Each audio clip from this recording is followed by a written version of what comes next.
Hey y'all, welcome back to Texas DIY Coach. I'm Scott. Today we are breaking down one of the most exciting and most important phases of the entire pool build, plaster day. Now, the weather is terrible out today, so I'm shooting this from my desk, but everything in this video is from my actual DIY pool build and the things I learned going through the DIY pools and spa program. Plaster day looks incredible on videos, but it is also one of the easiest phases to mess up if you don't know what to expect.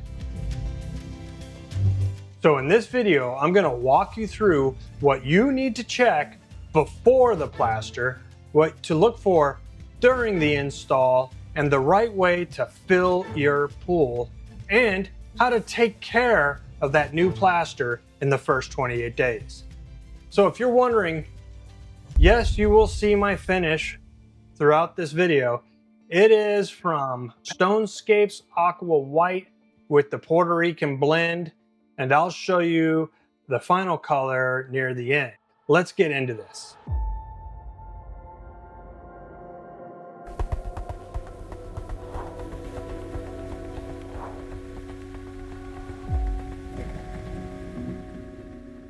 One of the first things I learned is this: plaster is not just a cosmetic surface. It is your pool's waterproofing layer. Gunite is strong, but it's porous.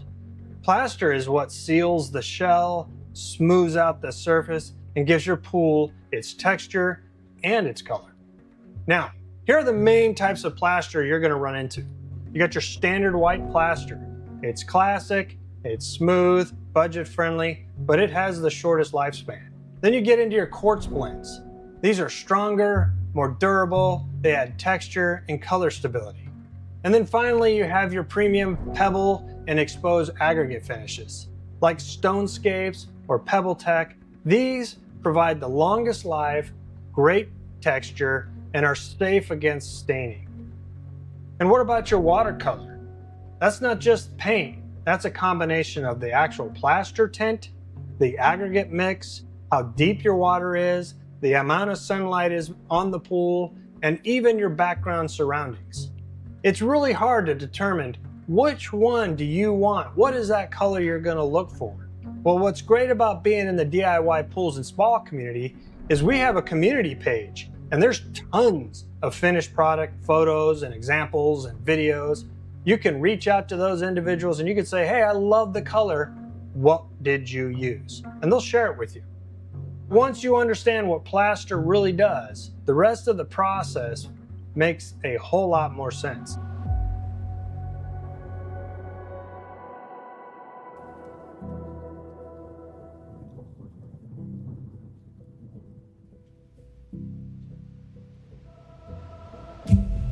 This is where I learned the most, because plaster day starts days before the crew shows up. And here's what has to be done. First thing, you gotta clean the shell.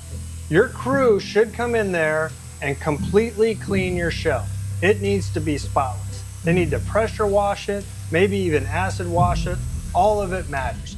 And what this does, beyond just keeping the, you don't want dirt plastered into your pool, it opens up the pores of the gunite and helps the plaster bond correctly.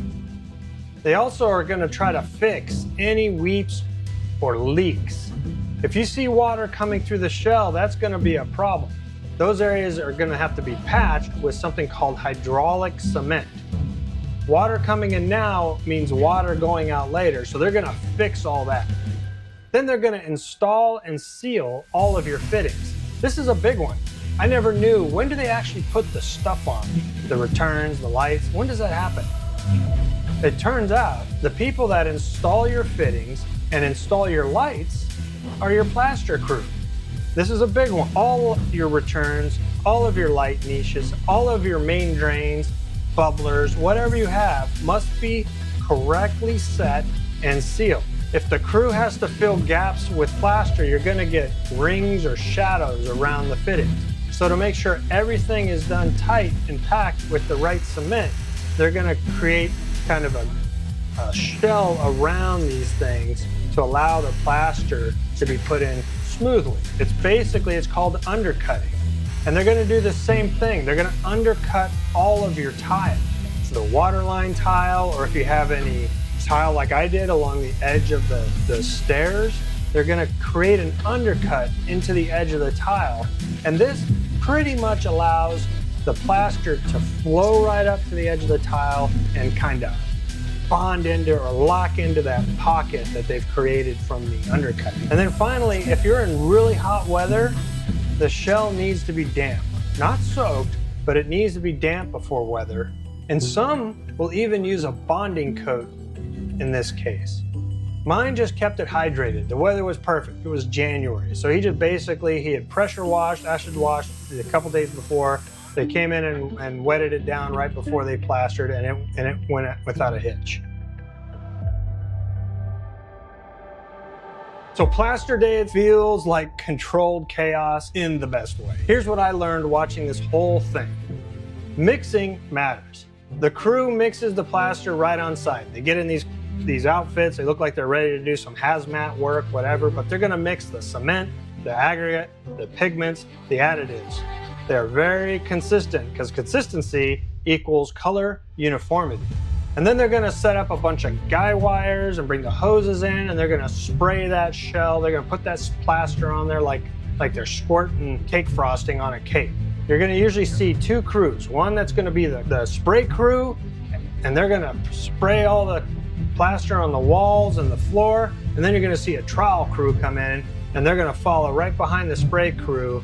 And that's where you see the craftsmanship, because they're gonna make multiple passes, smoothing, compacting, removing all the air pockets. Good troweling makes a huge difference. And if you did a glass additive like I did, they're gonna start throwing the glass at that last trowel over everything. And that's because you don't want that glass to be mixed in the plaster. You can't see it. You want it to be on the surface. So they're gonna come through at the last minute, throw it down, and then give it one last smooth troweling to kind of bring out the aggregate and smooth out the glass. And then for pebble finishes like StoneScapes, like I did, my crew came back the next day and did another acid washing where they washed out the whole thing and brushed it out to expose the stones. Basically, they were washing off that layer of plaster so that it doesn't look like plaster. You can actually see the white stone in there, and then of course all the glass. This is really an art more than a science. They wash it too much, you got too much pebble exposed, and it becomes a very rough surface. If they wash it too little, it's a cloudy kind of surface on the plaster, and those glass beads aren't gonna pop. You're not gonna see the aggregate. It's just gonna be kind of a yuck.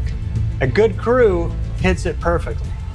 And weather really matters. If it's too hot, if it's too windy or too wet, it's gonna affect the plaster. My plaster crew foreman was really worried about rain coming in, but luckily for us, we had a perfect sunny weekend. He got it done. We got the pool filled before the first rain cloud even showed up. If it's too hot, that plaster is gonna start curing quicker than they want. So those are the type of things that they're gonna take into account. No walking on the pool, man.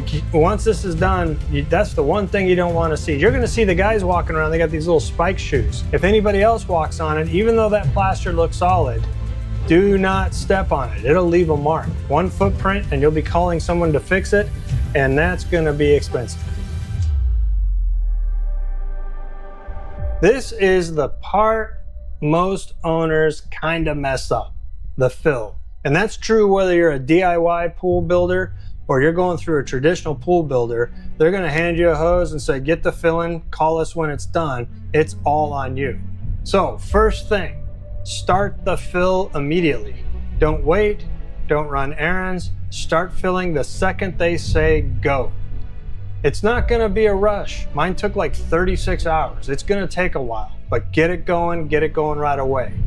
And then most importantly, once you start filling, don't stop.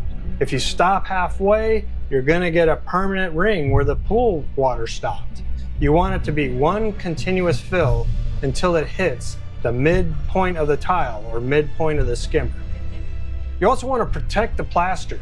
You wanna wrap your hose in a towel or place it in the deep end. I wrapped my hose in a sock and I placed it all the way down the deep end. You don't want water falling in or blasting the surface of your plaster. It's gonna disrupt it. And then finally, again, keep all people and pets out of the pool. No walking, no leaning in, no exceptions. This includes when it's filled up. That pool plaster takes 28 days to truly harden. Try to convince everybody, do not get in that pool until a month in, because you may leave a mark in the plaster. The 28-day startup. This is where you become the most important person in the entire process. Fresh plaster cures underwater, and it's in the first 28 days that determines everything. So brush twice a day. I brush my whole pool twice a day, once in the morning, once in the evening, for the first 14 days. Walls, floors, steps, everything. After the first 14 days, I reduced it to once a day. Make sure your pH and alkalinity are balanced. They will spike. You gotta test it daily and adjust it daily. Fresh plaster will constantly push that pH balance up. You've gotta keep it in range between 7.2 and 7.6. One of the things you wanna avoid at all costs during the first 30 days. If you have a salt pool, don't put salt in it. Don't turn your heater on. Absolutely don't put in your robots. No robot cleaners or any automatic cleaner at this point. They'll leave marks and tracks in the plaster. So don't use them until after 28 days. And do not shock the water until the first 28 days. All of these things can damage your new plaster and, more importantly, void your warranty. Finally, you're gonna expect some normal variations. You may see some mottling, you may see some tiny micro cracks, and you may see definitely some color shade variation. All of this is normal. You gotta remember, plaster is hand applied finish. It's an art. You're gonna see some of this. Just make sure you do your part of it, and any extreme variations, your plaster installer should come back to fix. So plaster is one of the final steps, but it is also one of the most important. If you understand it, you can avoid the bad finishes, the wasted money, and the years of frustration. And if you're planning to be an owner builder and do a DIY pool build and save 30% or more on your pool build, I recommend DIY Pools and Spas program. They helped me every step of the way. They made me a successful owner builder, and I saved about $100,000 doing it. I've got links down in the description to the program. You can learn about it. And more importantly, they gave me a coupon code to give you. If you want to save a significant money on the program, use the coupon code and they'll get you on your way. I'm Scott with Texas DIY Coach. I want to thank you for watching. I ask that you please subscribe and like, and I'll see you in the next one.